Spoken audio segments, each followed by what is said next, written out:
kama kawa king of the street, back in the street, doing what I always do best. Ndio, it's been a minute, manze. I've really missed you people. Actually, my last video that I uploaded on this channel is like five months ago. Sorry for that. I'd taken a break, but I'm back. So coming back, I've made up a mind and made up decision.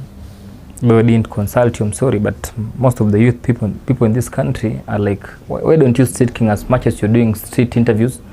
Why don't you bring us a program about financial discipline, financial savings and everything? And I'm like, why not? I'm an accountant by profession. I love teaching people about finances. So without much further ado, let me just dive straight into the topic of the day. So today, I just want to teach you about something. Let's start by saying savings. Now, according to you, what saving is? That extra amount that you have in your salary. And it doesn't apply to only those who are employed. Even if you're running your own business, you need to have, apart from the total amount that you're having, total expenditure, you should be having something called savings. Unless then we'll dive into this thing called savings. Sindio? It's a bit wider in a way. So savings, if you want to save money, first of all, if I start from there, you don't have to do the budget of what you want to use or your current expenditure first before savings. What you're supposed to do before you do, after receiving your salary or after receiving the payment that you always receive daily, that is if you're running your own small SME, put some percentage, of which I'll always advise you to take 20-25% of your salary, your basic salary, 20% to your savings. Save that 20% first, 10% take it to God, of course, in form of tithe. So 20% of your salary, let it go directly to savings. So the remaining amount that you'll remain with, let's say if it's 20,000, 20% goes to savings, then the remaining amount, now you can start budgeting other things out of it. Don't do your budget first, then save the rest.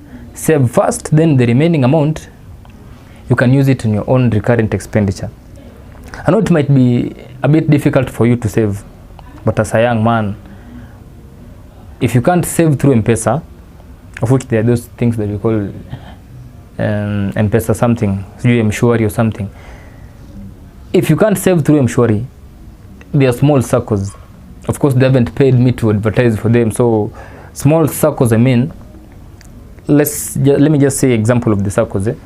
There's a KCT sacco, there's Azina sacco, there's Mwalimu sacco, there's Kenya Police sacco. Actually, what we're supposed to do is you just register. And if you register in a sacco, the best thing is you can even take a loan 3 times your shares. Alone 3 times your shares. For example, you have shares of 100,000 and you need to start a business. What are you supposed to do? That sacco is entitled to give you 300,000. That is 3 times your shares. That is 100,000 times 3 is 300,000. Then also look at the rate at which you're going to repay that loan, the interest rate. They're always very minimal interest rates. So you can take that money from that circle, do your thing, do your business or something else.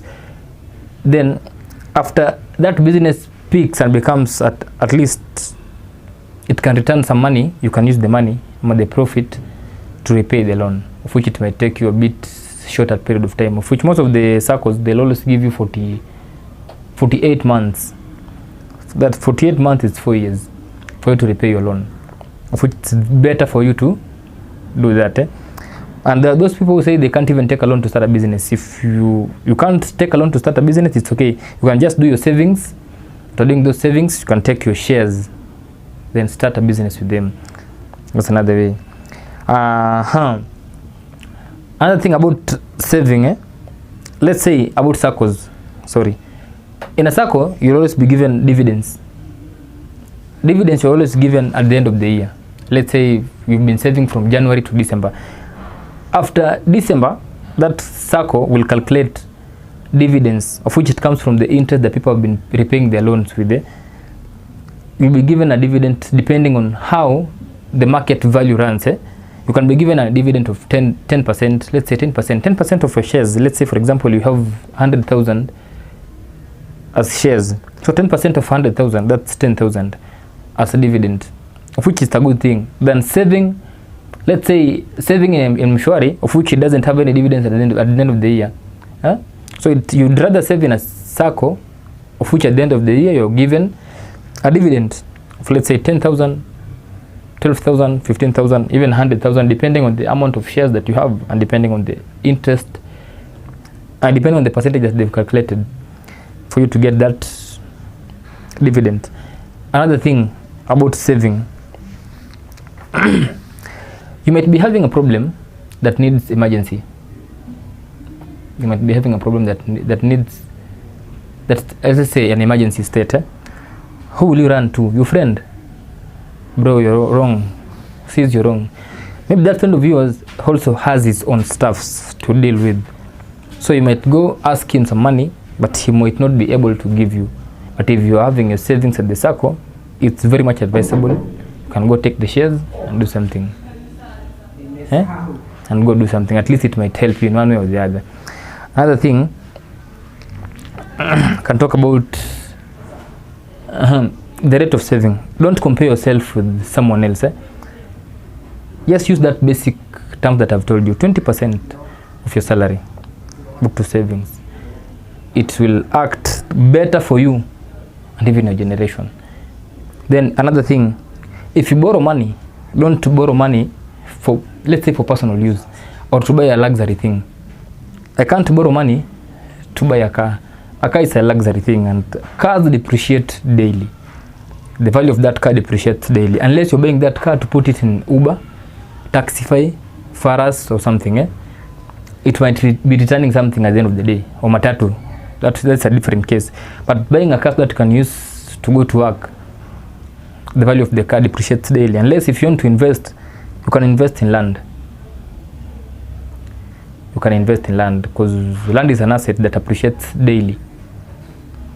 For example, if you buy land right now at 100,000, 2 to 3 years, it will be more valuable than the way it is right now. So more financial talks, financial savings, financial discipline. But the another thing is financial discipline. If you are having financial discipline, it will teach you that you don't have to do impulse buying.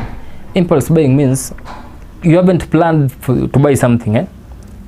It is not in your budget. So what you're supposed to do, if you can forgo it, then don't buy it. If you can forgo it, don't buy it. If it's not that necessary at that moment, you can forgo it. Save that money.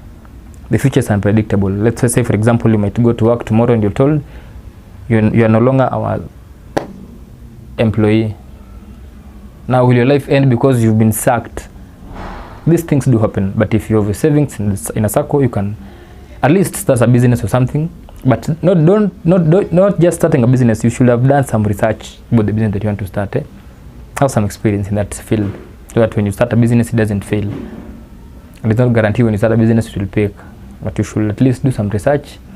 Sit with the people who have been in that business for quite some time, and for real, you might end up being successful. It's topic 1.